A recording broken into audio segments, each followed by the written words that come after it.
ये बताया था किसी पॉइंट से किसी लाइन पर ड्रा किए गए परपेंडिकुलर लेंथ निकालना। जैसे मान लो पी का कोऑर्डिनेट आपको दिया है 2 3 है ना, और एक लाइन की इक्वेशन दिया है 2s + 3y + 7 = 0। तो P से M तक की डिस्टेंस निकालना है तो क्या करते थे, ये पॉइंट को इस लाइन की इक्वेशन में पुट करते थे 2 × 2 और 3 × 3 + 7 अपॉन S का जो कोफिशिएंट है 2 है यहाँ, और यहाँ y कोफिशिएंट 3 है, इनका स्क्वायर कर दो, स्क्वायर करके जोड़ दो, जोड़ करके रूट लगा दो, फिर डिवाइड कर दो, तो क्या आ जाता था PM।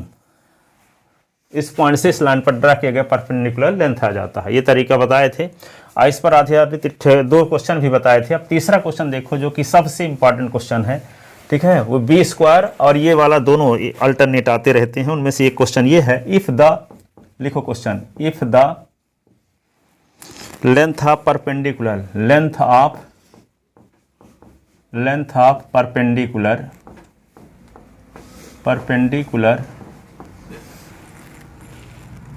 drawn from origin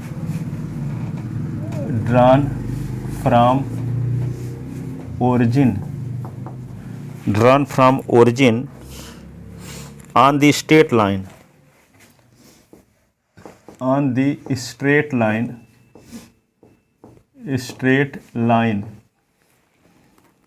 क्या है, x sec theta plus y cosec theta, y cosec theta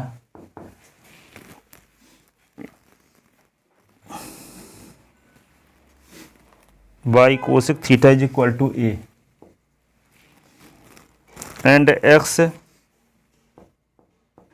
and x cos theta minus y sin theta, x cos theta minus y sin theta = a cos 2 theta r p and p dash,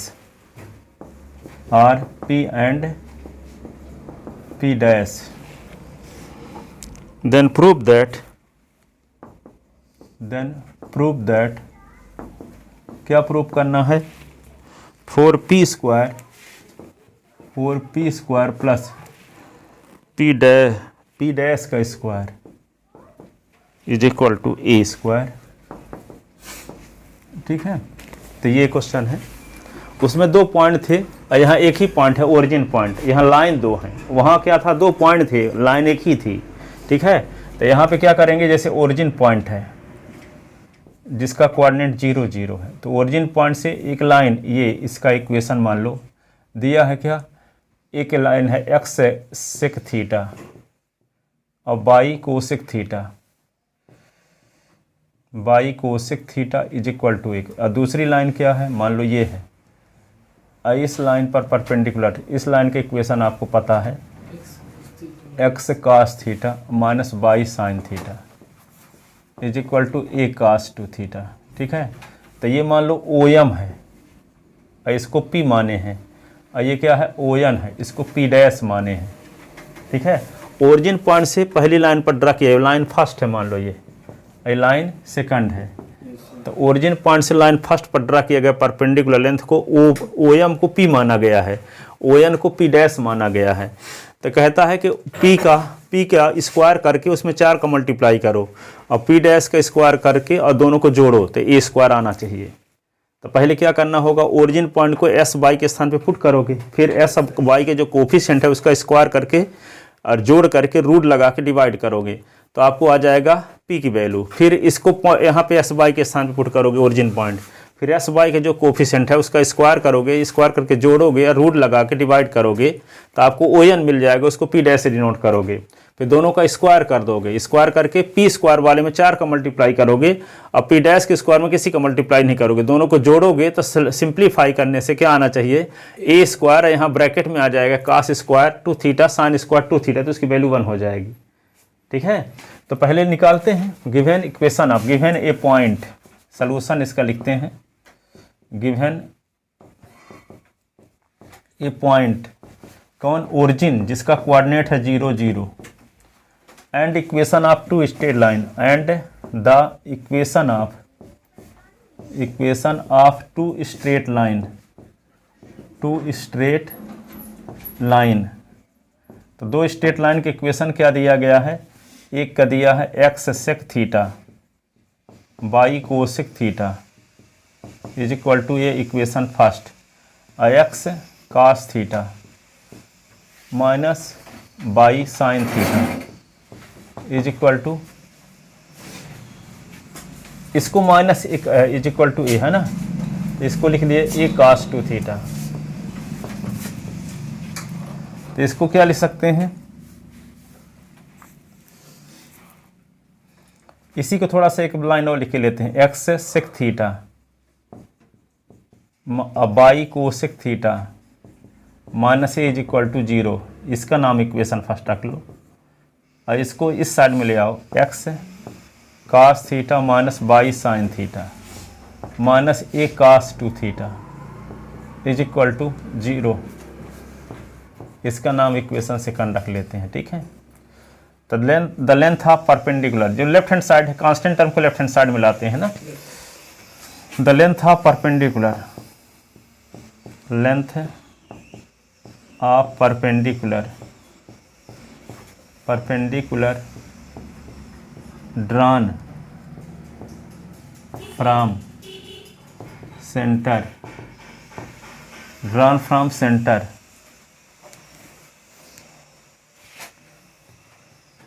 drawn from origin upon the line first, ठीक है। तो O M P is equal to क्या होगा, O M 0 sec theta 0 cosec theta minus a upon under root क्या होगा, S का coefficient क्या है यहाँ, सेक थीटा ना, तो सेक थीटा का स्क्वायर, और ये क्या होगा, कोसेक थीटा का स्क्वायर, ठीक है। इसको माड भी लगाते हैं ताकि निगेटिव, क्योंकि दूरी तो निगेटिव हो नहीं सकती, इसलिए माड लगा देते हैं, यह माइनस ताकि हट जाए, है ना। P इज इक्वल टू, तो minus a upon under root sec theta को क्या लिख सकते हैं, सेक स्क्वायर थीटा भी लिख सकते हैं, इसको कोसेक स्क्वायर थीटा भी लिख सकते हैं। ये आ गया, इसका माड लगा देंगे, इसका मतलब माइनस साइन हटा देंगे, प्लस कर देंगे, तो P इज इक्वल टू क्या होगा, P is equal to a upon under root sec को क्या लिख सकते हैं, 1 कास स्क्वायर थीटा के, नहीं 1 साइन स्क्वायर थीटा, ठीक है। तो इसको ए अपान क्या लिख देंगे, अंडर रूट, माइनस चिन्ह इसलिए हटा दी कि माड लगा है ना।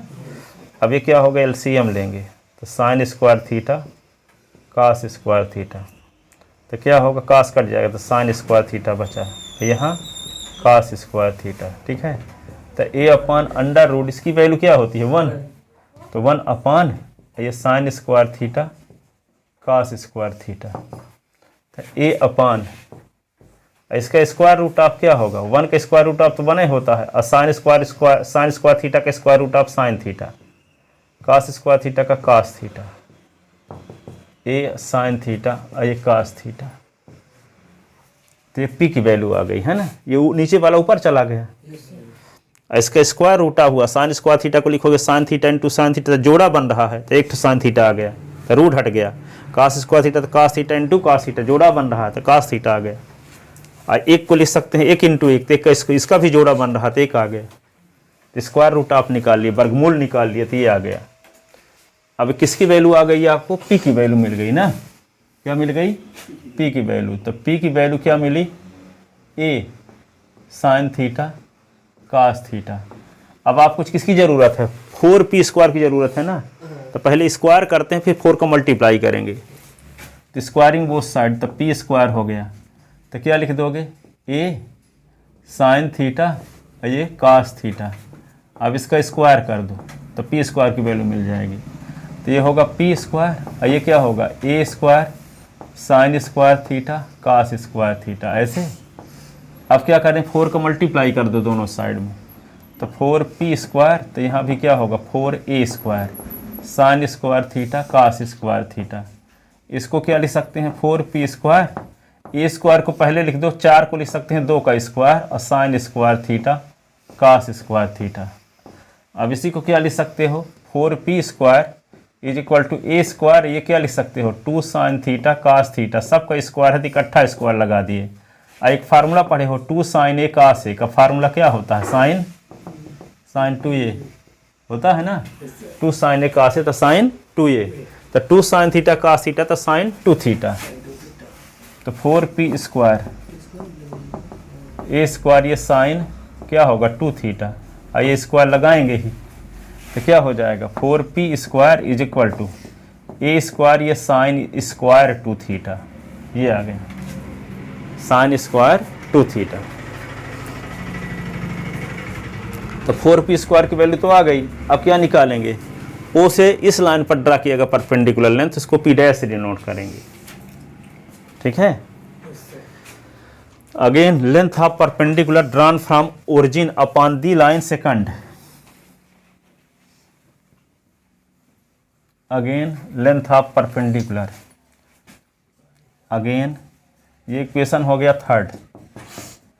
Again length of perpendicular drawn from origin up on the line second, इसको डिनोट करना है p डैश बराबर ON।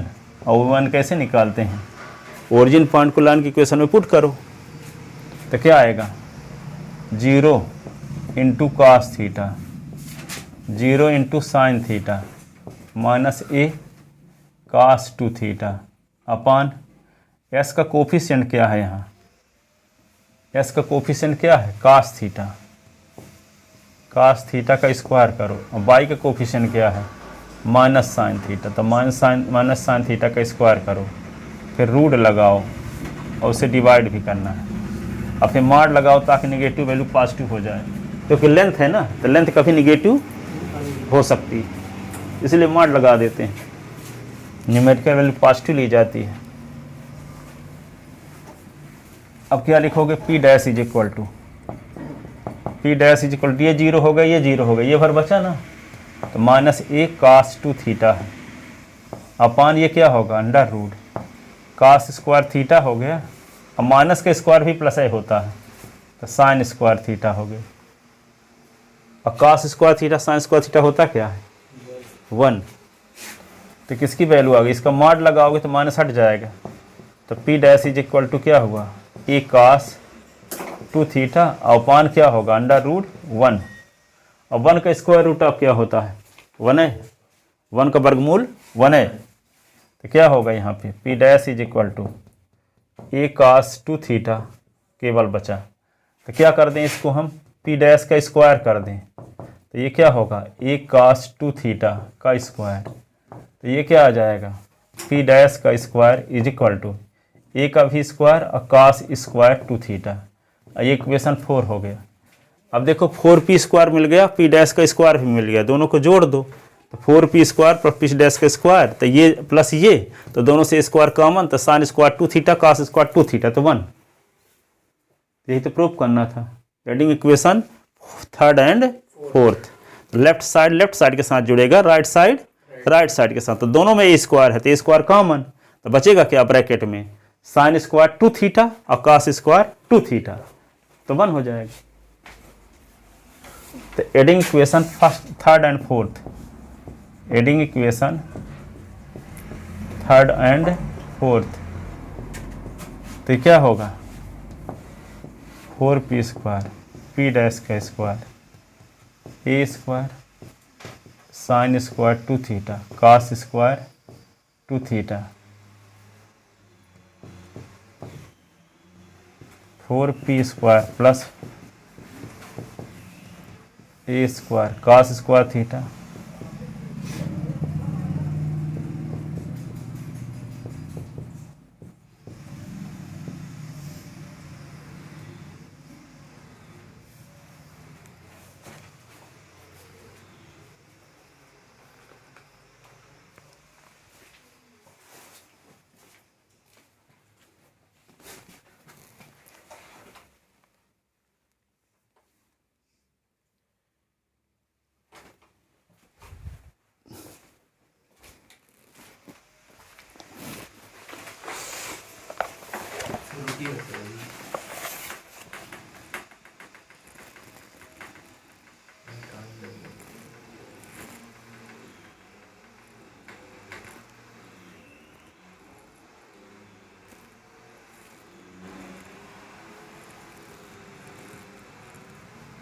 क्वेश्चन में सब पी स्क्वायर का आर स्क्वायर तो क्या सही स्क्वायर बोला है?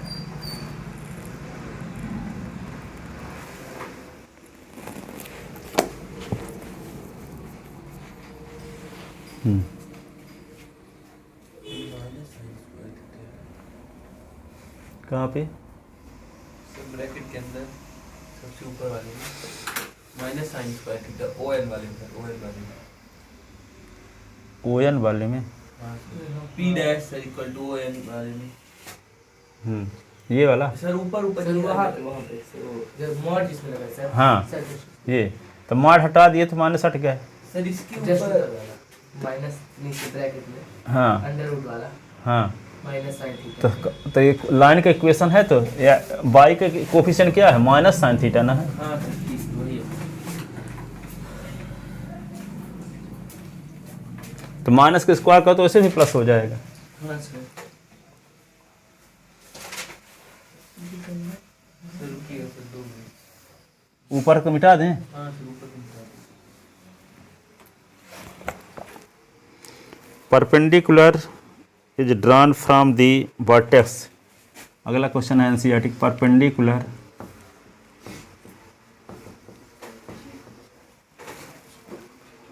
इज ड्रॉन फ्रॉम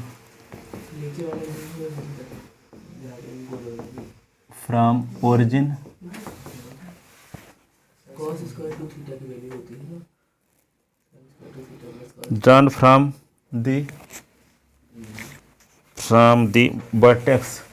ये P2 कौन वाला? Sir sign square 2 theta plus cos square 2 theta बराबर 1 थोड़ी सी समझ आता है। अरे स्क्वायर दोनों में हो, थीटा दोनों में सेम होना चाहिए तो 1 होता है। चाहे यहाँ साइन स्क्वायर 1000 कास स्क्वायर 1000 तो क्या होगा? थीटा की वैल्यू सेम दोनों में हो बस, स्क्वायर लगा हो तो 1 होगा। थीटा की दोनों में वैल्यू सेम होनी चाहिए तो 2 थीटा दोनों में तो है। तो sine perpendicular is drawn from the vertex A to the opposite side of triangle.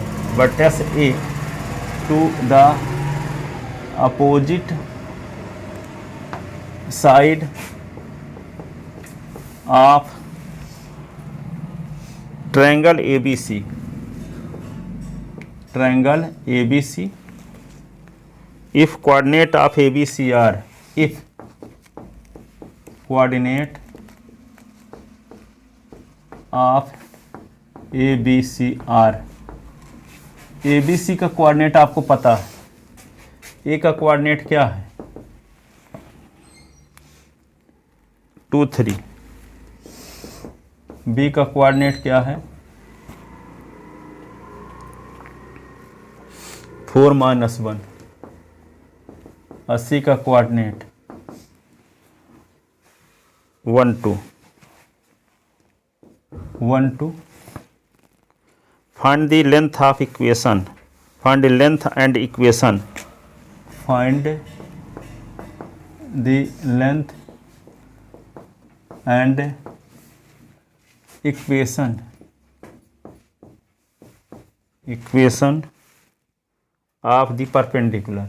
Of the perpendicular. Perpendicular. इतना आसान है क्वेश्चन। देखो यहाँ पे थोड़ा सा दिमाग भर लगाओगे और कुछ है। 4 - -1 है। 4 - 1। देखो एक ट्रायंगल है ABC। Triangle ABC। Triangle ABC के वर्टेक्स ए से अपोजिट साइड में परपेंडिकुलर खींच दो। ये तो परपेंडिकुलर खींच दिए AD। तो आपको ये कहता है कि A से D तक की लेंथ क्या होगी और AD का इक्वेशन क्या होगा, ये निकालना है। जबकि आपको AD का कोऑर्डिनेट पता है। तो A का कोऑर्डिनेट क्या है? 2 3 और B का कोऑर्डिनेट 4 - 1 और C का कोऑर्डिनेट क्या है? 1 2। ठीक है। तो क्या कहता है? A से BC पे परपेंडिकुलर खींच दिया जाए तो AD की लेंथ क्या है और AD की इक्वेशन क्या है, ये निकालना है। ठीक है। AD की लेंथ, AD का इक्वेशन। ठीक है। अब देखो सबसे पहले आपको निकालना होगा BC का इक्वेशन। तो BC का इक्वेशन निकालने का क्या तरीका है, आपको कल बताए थे कि जब 2 पॉइंट आपको दिया हो, ये भी नहीं लिखे थे आप कि A और B का कोऑर्डिनेट दिया हो S1/1 और एक B का कोऑर्डिनेट दिया हो S2/2, तो 2 पॉइंट से जाने वाली लाइन की इक्वेशन जानते तो हो, y - y1 और y2 - y1 अपान S2 - x1। सामान्य क्वेश्चन देते हैं ताकि सबसे बन जाए। ये था 2 पॉइंट से पास होने वाली लाइन की इक्वेशन निकालना था। तो यहाँ पे ये होगा, ये फार्मूला लगा के BC की इक्वेशन निकाल लोगे तो BC का इक्वेशन कुछ आ जाएगा। फिर किसी पॉइंट से किसी लाइन पर ड्रा किए गए परपेंडिकुलर लेंथ कैसे निकालते हैं, उस पॉइंट को लाइन की इक्वेशन में पुट करते हैं, एस वाई के कोफिशिएंट के स्क्वायर के सम के स्क्वायर रूट आपसे डिवाइड करते हैं। ठीक है, तो लाइन की इक्वेशन में जहाँ एस वाई है पॉइंट को पुट कर देंगे, एस वाई के जो कोफिशिएंट है उनका स्क्वायर करेंगे, स्क्वायर करके जोड़ेंगे, जोड़ करके रूल लगाएंगे, रूल लगा के डिवाइड करेंगे, तो क्या आता है परपेंडिकुलर लेंथ। 2 क्वेश्चन में देख चुके हैं, पीछे 3 क्वेश्चन हो गए। ठीक है, अब तो पहले BC का इक्वेशन ना निकाल लिया जाए, तब ना ऐसा करोगे, तब आपको परपेंडिकुलर लेंथ आ जाएगी, वर्टेक्स A से लाइन पर खींची गई। ठीक है, AD की लेंथ आ गई, अब AD का इक्वेशन भी चाहिए ना, तो AD का इक्वेशन निकालने का क्या तरीका है, आप ये भी पढ़ चुके हो, किसी लाइन पर परपेंडिकुलर लाइन की इक्वेशन कैसे निकालते हैं। तो पहले BC का इक्वेशन हम निकाल लिए, अब BC पर परपेंडिकुलर लाइन का इक्वेशन लिखने के लिए क्या करते हैं, एस वाई के कोफिशिएंट को चेंज करेंगे, कांस्टेंट टर्म के स्थान पर लैम्डा रखेंगे। परपेंडिकुलर लाइन कहाँ से पास होती है, A से पास होती है, तो एक कोऑर्डिनेट को सेटिस्फाई करेगा तो लैम्डा की वैल्यू आ जाएगी, लैम्डा की वैल्यू रख देंगे, तो BC पर परपेंडिकुलर लाइन जो वर्टेक्स से पास होती है वो भी आ जाएगा। तो परपेंडिकुलर का इक्वेशन भी आ गया और लेंथ ऑफ परपेंडिकुलर भी आ गए। तो पीछे का सब कॉन्सेप्ट लग चुका ना कि नहीं लग चुका, ऐसा कोई कॉन्सेप्ट लगा है इसमें जो पढ़े नहीं हैं, सब बता चुके हैं। 2 पॉइंट से पास होने वाली लाइन की इक्वेशन भी बता चुके हैं, किसी पॉइंट से किसी लाइन पर ड्रा किए गए परपेंडिकुलर लेंथ भी बता चुके हैं, किसी लाइन पर परपेंडिकुलर लाइन के इक्वेशन निकालने का तरीका भी बता चुके हैं। आप तो ऐसे क्वेश्चन आते हैं, एक एक क्वेश्चन में सब कुछ पूछ लेता है। ये जानते हो कि नहीं जानते कि 2 पॉइंट से जाने वाली लाइन की इक्वेशन क्या होता है, ये फार्मूला पता है कि नहीं। अब इक्वेशन तो निकाल लिए, अब इक्वेशन जब आ गए तो वे तरीका पता है कि नहीं पता है, किसी पॉइंट से किसी लाइन पर ड्रा किए गए परपेंडिकुलर लेंथ कैसे निकालते हैं। फिर ये पता है कि नहीं पता है कि किसी लाइन पर परपेंडिकुलर लाइन की इक्वेशन कैसे निकालते हैं, और परपेंडिकुलर लाइन की इक्वेशन लिखोगे कैसे जब लाइन की इक्वेशन दिया है, एस वाई के कोफिशिएंट को चेंज करोगे, एक का साइन चेंज करोगे, कांस्टेंट टर्म के स्थान पे लैम्डा रखोगे। अब परपेंडिकुलर लाइन की इक्वेशन तो लिख लिए, पर लैम्डा की वैल्यू कैसे निकालोगे, तो परपेंडिकुलर लाइन कहां से पास हो रही है, वर्टेक्स A से पास हो रही है, इसलिए का कोऑर्डिनेट लाइन की इक्वेशन को सेटिस्फाई करेगा, तो लैम्डा की वैल्यू अभी आ जाएगी। है ना गागर में सागर वाला क्वेश्चन, ये एक ही चीज में सब कुछ पूछ लिए हैं। तो जब नॉर्मल क्वेश्चन आपसे बनेंगे नहीं तो विशेष टाइप कैसे बनेंगे, इसलिए तो सिंपल चीजें पूछते हैं अभी, ताकि आपका बेस तगड़ा हो जाए। थोड़ा पता चला कि उनको तैयारते नहीं हो, अभी भी तैयारी करो, एकदम पूरा टाइम लगा के तैयार करो। इन क्वेश्चनों को कैसे बनेंगे, घंटों 2 घंटे लग जाएगा इसी को तैयार करने में, लिखने में, लैंग्वेज लिखने में। फटाफट जैसे हम यहाँ लिखते हैं वैसे लिखोगे, वह नहीं चलते कि काम चलाऊ है लड़का है, काम चलाऊ उनको चलता था 10वीं तक। ठीक है, 10वीं तक आपको कोई मजबूरी भी नहीं थी मैथ लेने की। आप मैथ यदि लिखिए हो तो आपके अंदर यूनिक क्वालिटी क्या है मैथ वाली, और दिखती हो 10वीं वाली है, 10वीं से नीचे वाली, तो वहाँ कोई समझौता नहीं करते 11वीं से। सीधे सही लिखे हो तो नंबर देंगे, नहीं काट दिए पूरा सीधे। अरे तुम 8 ले लेते भाई, क्या हो लिए मैथ जब नहीं जानते थे सब चीज़ें, तो कोई मजबूरी तो थी नहीं। ठीक है, इसलिए स्पेशल होना जरूरी है। ठीक है, वो 10वीं वाला स्टैंडर्ड यहाँ लिखोगे तो वहाँ तो सोच लेते थे कि लड़का हो सकता है कि 10वीं के बाद ले तो पास कर देते हैं। ठीक है, कम पास होने लायक है। यहाँ कुछ नहीं सोचेंगे, 1% कुछ नहीं सोचेंगे। लिखा है तो सही नंबर, नहीं लिखा है तो सही से काट देते हैं। मैं बोर्ड एग्जाम की बात कर रहा हूँ।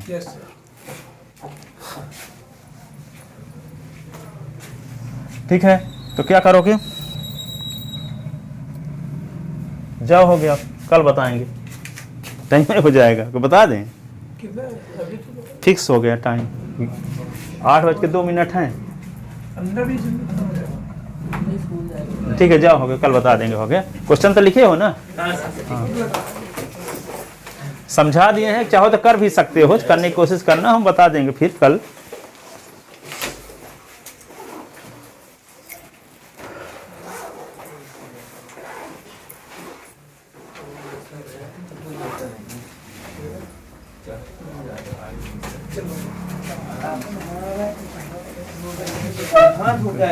क्या हो रहा है,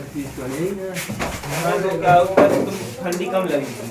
हाँ, अब जैसे 5 बजे हम आते हैं तो सब नहा धो के आते हैं, टहल के आते हैं, गर्मी लगती, पसीना चलता है आते हैं तो। नहीं कर सकते वो 5 बजे उठ के नहा लो।